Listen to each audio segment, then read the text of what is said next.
Thanks so much for your company. I am Pius Kojo Baka. Straight to our very first story. Ghana has signed an agreement with Benin to aid mobile roaming services between the two countries from July 1 this year. Now, the pact is to help implement regulations on roaming for mobile communications within the ECOWAS sub-region. It is also expected to help the mobile operators within the two countries work on this free roaming initiative.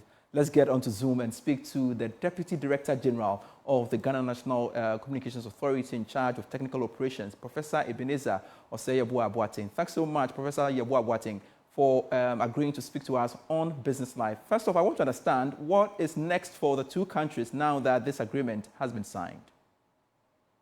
All right, thank you for having me, and a good evening to your cherished viewers and listeners.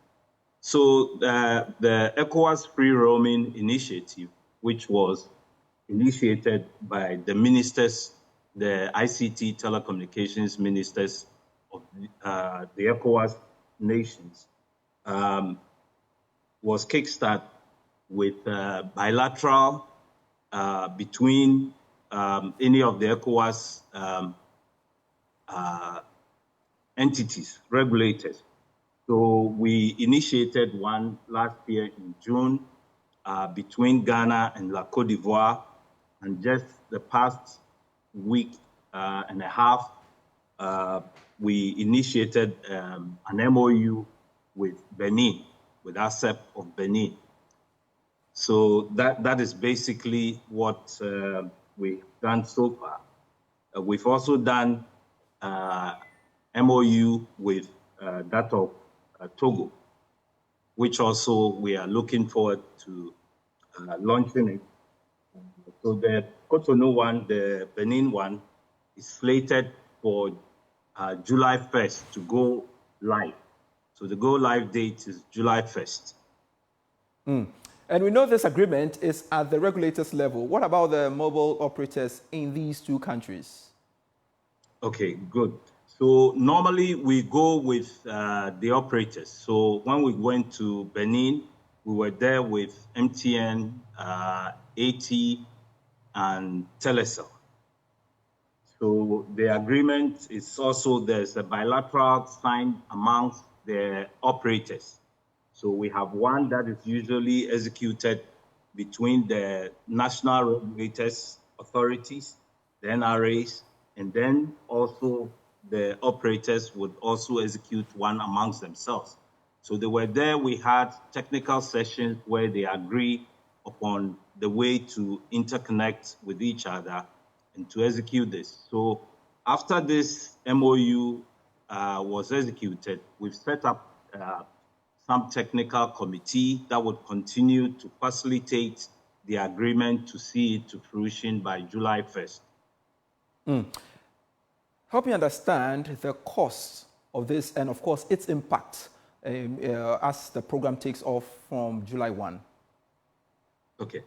So the impact is the economic, of course, the economic benefit to the citizens of both nations.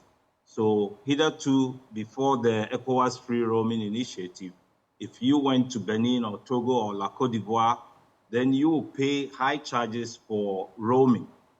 But with this initiative, it means that you pay like a local call. And when you receive the call, you do not have to pay like you're receiving the call as a local within that particular visiting country.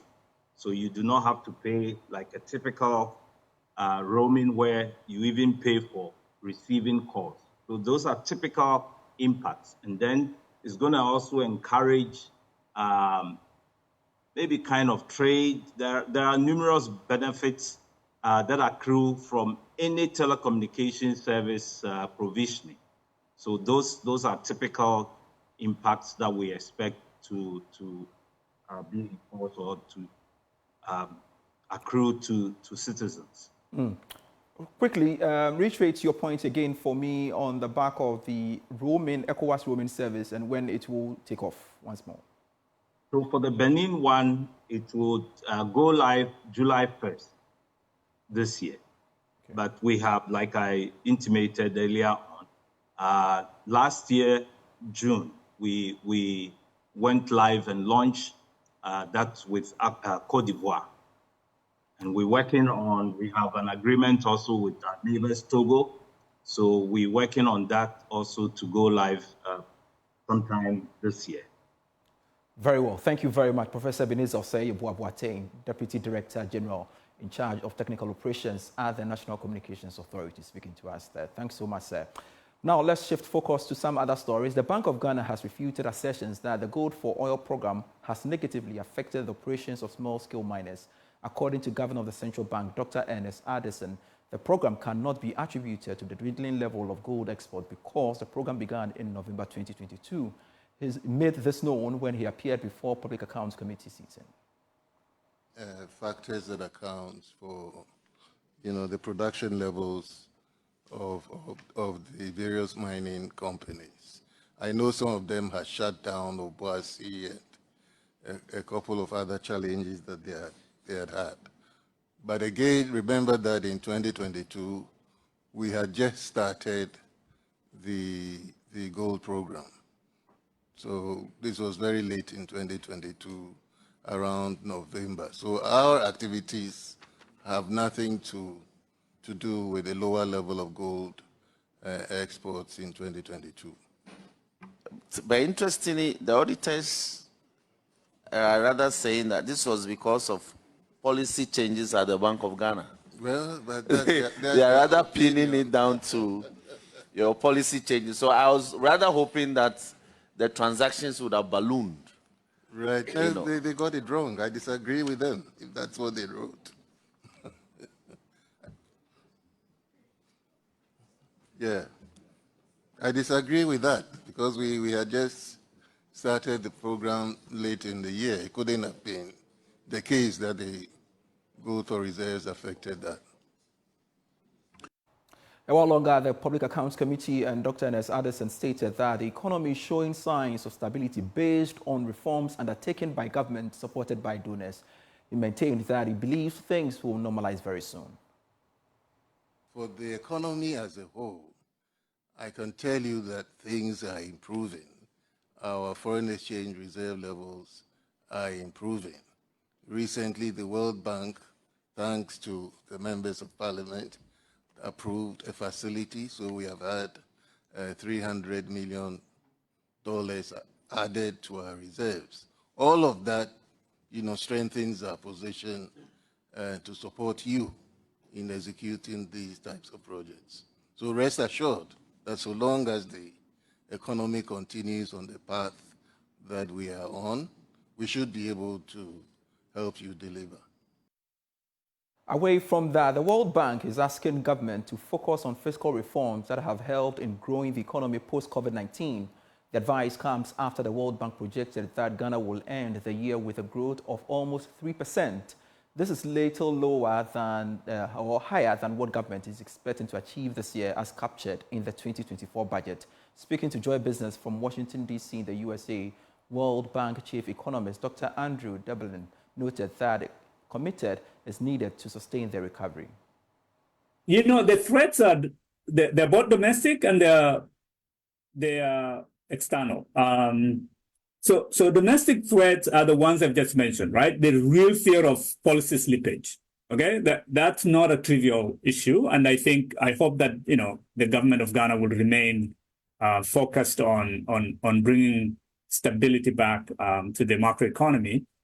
So the failure to come through with the reforms, right, such as we've talked about, bringing inflation down and then making sure that they met revenue and spending targets that they have committed to in order to be able to meet that. So that's the risk at the domestic level. At the international level, there is the risk that there's going to be underperformance of the economies of major trading partners, and that will weigh down on economic activity. So that's one possibility. Well, the other possibility is the failure to conclude the agreement with the official and private external credit committees, right? So that also will create a lot of risks, and will undermine confidence and therefore depress investments from flowing into the country. And then you never know, but there could be major disruption to trade and global supply chains for many ongoing geopolitical tensions. And then if high interest rates at the rich countries remain, then you end up with capital flight, currency depreciation, persistent inflation, and then lower consumption and investments. And so that too will weigh down on economic activity. Meanwhile, economist Dr. Patrick Isumin says he expects policy slippages this election year, although Ghana is under an IMF program. According to him, government is likely to overspend in fixing long-term infrastructure challenges, which will be beneficial to the economy. I'm actually expecting that the threat will actually materialize. I think, so we've gone through this for a long time. Even though we get promises upon promises that we will overspend. I think the incentive to overspend is extremely strong, and I don't think the controls to prevent that overspending is enough. We are hoping that we might be able to get the fiscal council in place and all, but we know how things work in this country. We might put the laws in place and we find the ways around it. So I am actually expecting that the policy slippages will actually happen. It's just a matter of extent, and then you just hope that the extra budgetary spending is committed to things that will have a long-term value, especially if that went to fixing our energy problems, we won't complain too much, or if that went to fixing some of our infrastructure, which is beginning to deteriorate, that won't hurt too much. But if a lot of it goes to spending, then the real troubles will begin after the election year. In more business news, stakeholders within the pharmaceutical industry are bemoaning the increase in import of medical devices, disposables, and equipment used in Ghana. They are calling on government to further reduce import duties and support the quest to manufacture some of the equipment locally. According to Chief Executive Officer of the Federation of Africa Medical Equipment, Disposable and Devices and Manufacturers as well as suppliers, Anthony Ameka, the taxes is affecting the operations. He spoke to Joy Business at the third edition of the Pharma Medical Healthcare Exhibition here in Accra. The stakeholders say medical devices constitute the largest product area, accounting for over 60% of all importations within the health sector. Mr. Ameka indicated that globally the medical device industry is poised for steady growth, with global annual sales forecast to rise by over 5% a year and reach nearly $800 billion by 2030. About 98% of medical devices and equipment currently that is being used in the country are all imported, and that raised a concern. So there was an engagement with the government, and as a result, in the last budget that was presented to Parliament, the government is waiving the import taxes and also VAT on imported medical devices and equipment, so as to make it more accessible and affordable in the country. We are still running the 98% import into the country. We don't have much improvement in terms of local production.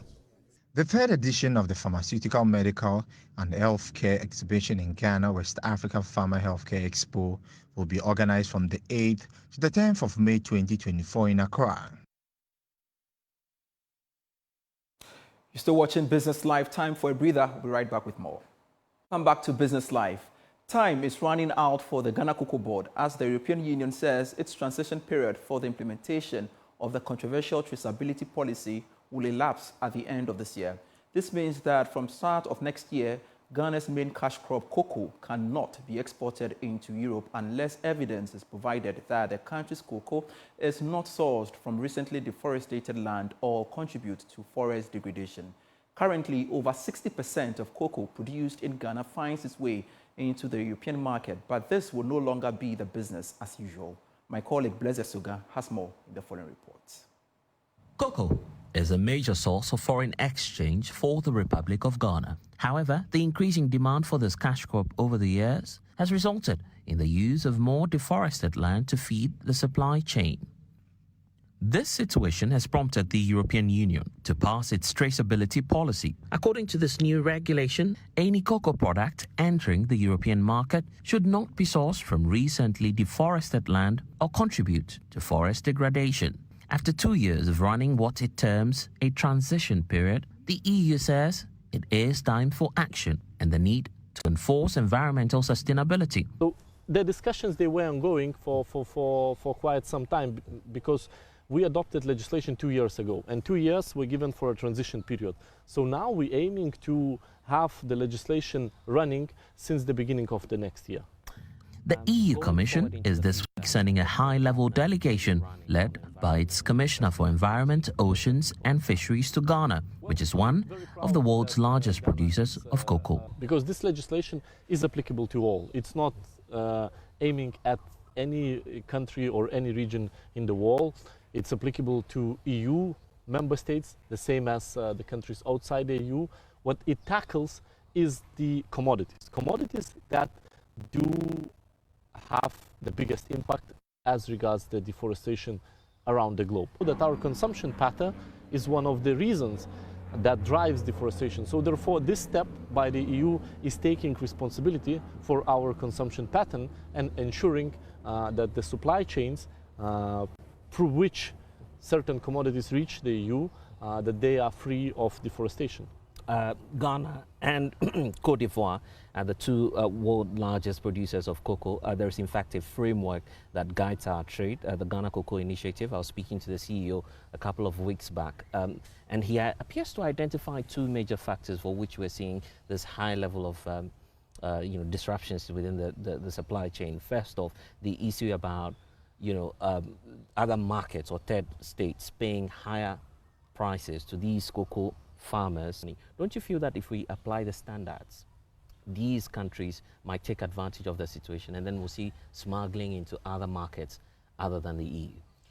On contrary, I think sustainability pays off, and consumers they are aware very well that they want to have a product that comes from the areas that are not associated with child labor abuses, that are not associated with the deforestation. So therefore, those certified goods, they of course are much more expensive in the market, but they also don't have a negative impact, especially on producers, largest chocolate producers or other products. Well, even if that certain product will go to different market first, and then it would try to enter EU, it would still need to be traced back to its origin. Because the information that is needed to provide is very simple. It's the geolocation data of the farmland. So this is something that doesn't move. And for us, the most important is the... In the wake of the implementation of this new policy, the EU has come under intense criticism for placing the livelihood of smallholder farmers in jeopardy. But the multilateral body says the reverse is the case, as it is urging the regulator, Cocoa Board, to endeavor to meet this new standard. First of all, I think, we should not shift it onto the farmers, because the farmers, they do their job.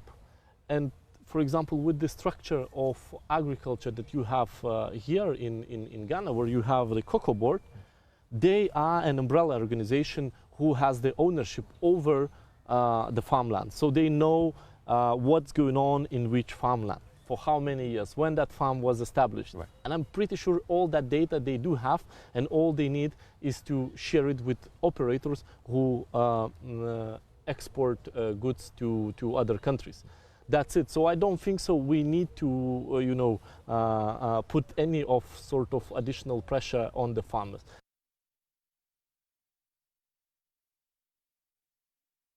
Africa Tourism Research Network is raising issues about what has to do with the passport application fees announced by the Ministry of Foreign Affairs. It's asking the government to reconsider intra-Africa trade. Obviously, at the moment, the only means of travel or the recognized means for travel within the continent is our ECOWAS passport, which is the passport that we have. So if we are promoting intra-Africa trade, then obviously people should have access to their passport. Since we have decided not to make accessibility easy for Africans to travel within Africa.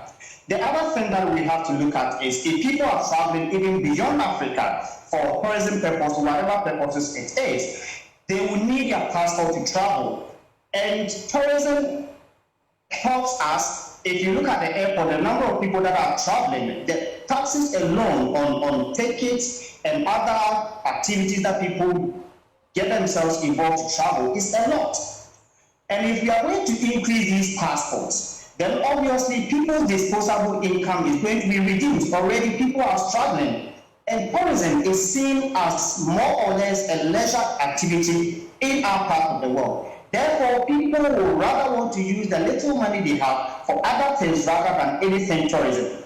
So if we want to promote tourism, either domestic tourism, international tourism, whatever form of tourism we want to promote, then anything that will restrict people's disposable income will have negative impact on their tourism experiences or the way they do their tourism. So that is where we are looking at it from. And for me, that if indeed there has to be some increment, I don't think it should be the way we are seeing it, 400%. And then also bringing everything at a go. The government could have staggered it, gradual process, increment from maybe 100 to 200, or 100 to 150, 100 to 250. That would have prepared people to actually cite themselves, and then they can prepare and pay. But to bring it all of a sudden at this rate is ridiculous. Thanks so much for being part of the bulletin, but I've got to take you to myjoyonline.com/business. Great stories there. Ghana to return to 5% GDP growth from 2026. That's according to the World Bank. Also on that portal, Ghana and Benin signed bilateral mobile roaming agreement to start services from July 1, and we brought you that story as our lead story for the day. Thanks so much for watching. Let's connect same time tomorrow. I am Pius Kojo Baka. See you tomorrow. Bye.